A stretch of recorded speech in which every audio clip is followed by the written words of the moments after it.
चौपाल। बाल चौपाल। सहकार रेडियो पर ढेर सारी मस्ती और जानकारियाँ।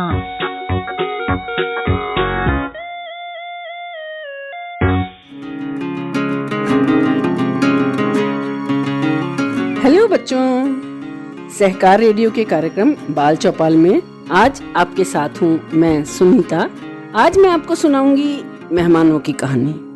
मेहमान भी एक नहीं, दो नहीं, पूरे 6 मेहमान, वो भी एक साथ। पर बच्चों, तुमने सुना होगा, हमारा घर छोटा है तो क्या, हमारे दिल में बहुत जगह है। तो ये दिल में जगह की कहानी है। ये ईरान की एक लोक कथा है और इसे लिखा है फरीदे फरजाम ने और अनुवाद किया है साइरस तहबाज ने। इस कहानी को हमने साभार लिया है एनबीटी की पुस्तक सुनो कहानी से। तो सुनो कहानी, बिन बुलाए मेहमान।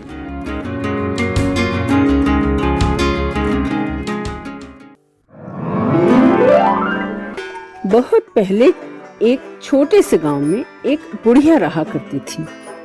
उसके छोटे से घर का आंगन छन्नी जितना बड़ा था और उसमें माचिस की तीली जितना बड़ा एक पेड़ था। वो बुढ़िया बहुत दयालु थी और सब बच्चे उसे बहुत चाहते थे।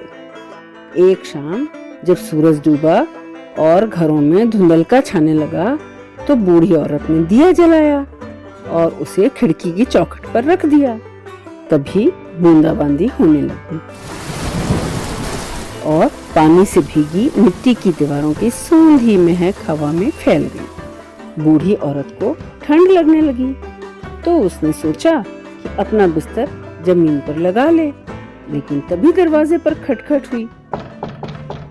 बूढ़ी औरत ने कहा, हे भगवान, इस वक्त कौन आ सकता है?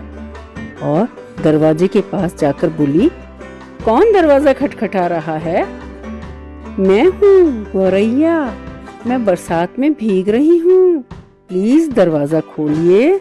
बूढ़ी औरत ने दरवाजा खोला और कहा, आओ अंदर आ जाओ। पानी की बूंदें गौरैया की चोंच से टपक रही थी, टप टप टप। उसने अपने पंख फड़फड़ाए, फड़ फड़ फड़। बूढ़ी औरत गौरैया को कमरे में ले गई और उसके भीगे पंखों को एक कपड़े से ढक दिया। गौरैया अपनी चोंच से अपने पंखों को खुजला ही रही थी कि दरवाजे पर फिर से खटखट सुनाई दी। बूढ़ी औरत दौड़ी दौड़ी गई और पूछा, कौन दरवाजा खटखटा रहा है? मैं हूँ, छोटी टांगों वाली मुर्गी, मैं बरसात में भीग रही हूँ, कृपया दरवाजा खोलिए। बूढ़ी औरत ने दरवाजा खोला और कहा, ठीक है, अंदर आ जाओ।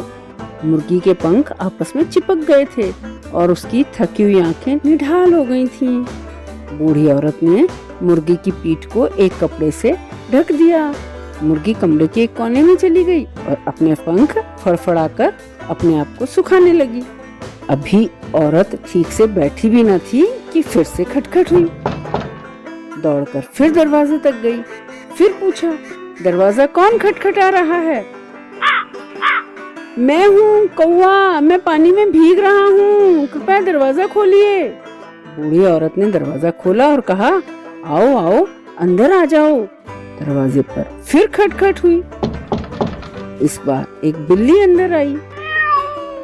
गौरैया, मुर्गी और कौवे ने जब उसे अंदर आते हुए देखा तो वो सब एक कोने में सिमट गए और डर के मारे कांपने लगे। बिल्ली मुस्कुराई और बोली, डरो मत, हम सब यहाँ मेहमान हैं, हमें मिलजुल कर ही रहना चाहिए। सबने राहत की सांस ली और बूढ़ी औरत ने बिल्ली की पीठ भी एक कपड़े से ढक दी। बिल्ली एक कोने में पसर गई, अपनी आंखें बंद की और अपना मुंह और पंजे चाटकर साफ करने लगी। बूढ़ी औरत बैठी ही थी कि फिर खटखट हुई। बूढ़ी औरत अब जान चुकी थी कि उसे क्या करना है।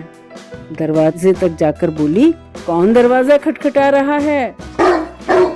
मैं हूँ पहरेदार कुत्ता, मैं बारिश में भीग रहा हूँ, कृपया दरवाजा खोलिए। बूढ़ी औरत ने दरवाजा खोला और कहा, तुम भी अंदर आ जाओ। कुत्ते के दांत किटकिटा रहे थे, किट किट किट। बूढ़ी औरत उसे कमरे में ले आई उसने कुत्ते की गर्दन को मफलर से लपेटा और लेटने की जगह दिखाई। उसी वक्त दरवाजे पे पहले से भी जोर की खटखट हुई। बूढ़ी औरत दरवाजे तक गई और पूछा, कौन दरवाजा खटखटा रहा है?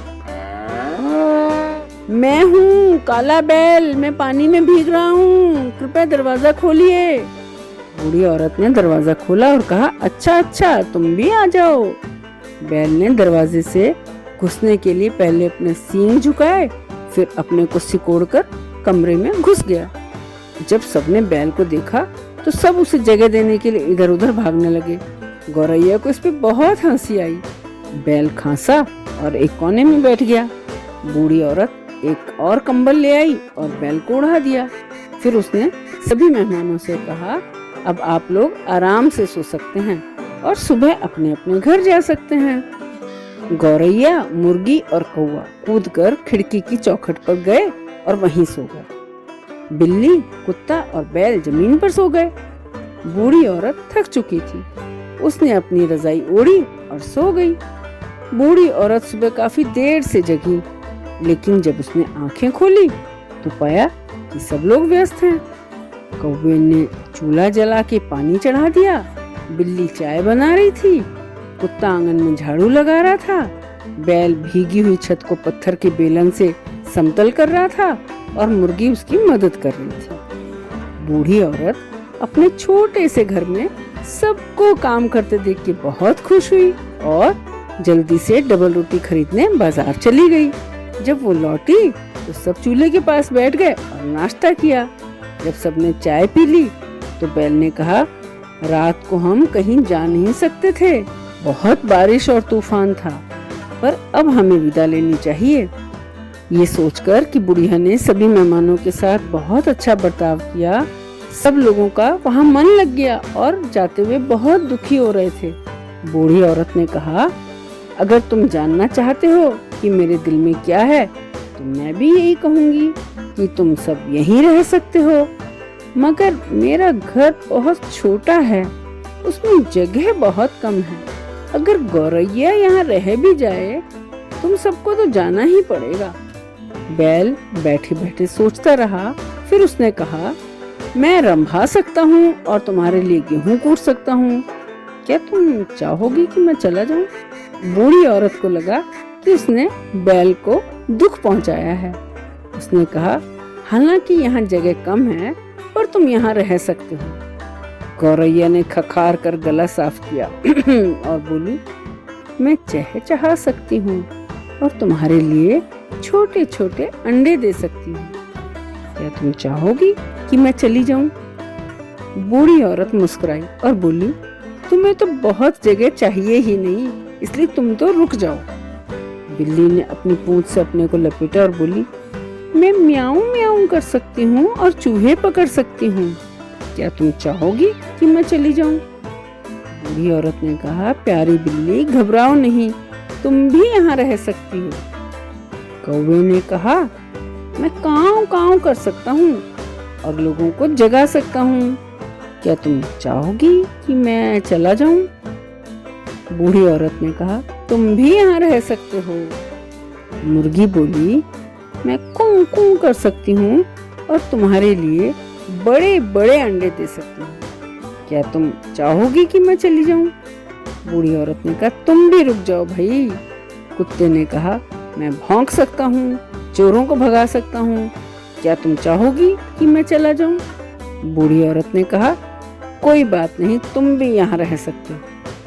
फिर उसने अपने हर मेहमान को प्यार से देखा और बोली, अब जब तुम सभी मेरे पास रहना चाहते हो तो तुम सबको मिलजुल कर अपने अपने घर बनाने होंगे ताकि हम सब आराम से रह सकें। इस सुखद बात को सुनकर सभी ने अपने अपने बर्तन साफ किए और काम में लग गए।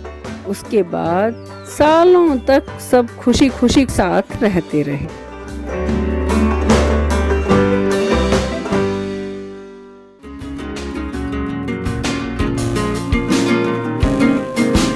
तो बच्चों, ये थी कहानी बिन बुलाए मेहमान। आप सुन रहे थे सहकार रेडियो का कार्यक्रम बाल चौपाल। आपको ये कहानी कैसी लगी कमेंट बॉक्स में लिखकर हमें जरूर बताइएगा। अगर आप ये कार्यक्रम पहली बार सुन रहे हैं और हमसे जुड़ना चाहते हैं तो व्हाट्सएप ग्रुप से जुड़ने के लिए 9617226783 पर अपना नाम और जिला लिखकर भेजें। फेसबुक से जुड़ने के लिए पेज लाइक करें या फिर अगर आप हमसे यूट्यूब पर जुड़ना चाहते हैं तो हमारा चैनल सब्सक्राइब करें। अधिक जानकारी के लिए हमारी वेबसाइट सहकाररेडियो.com देखें। तो आज के लिए बस इतना ही। अगले हफ्ते ऐसे ही किसी और कार्यक्रम के साथ फिर मिलेंगे। तब तक के लिए दीजिए इजाजत मुझे यानी सुनीता को। बाय बच्चों।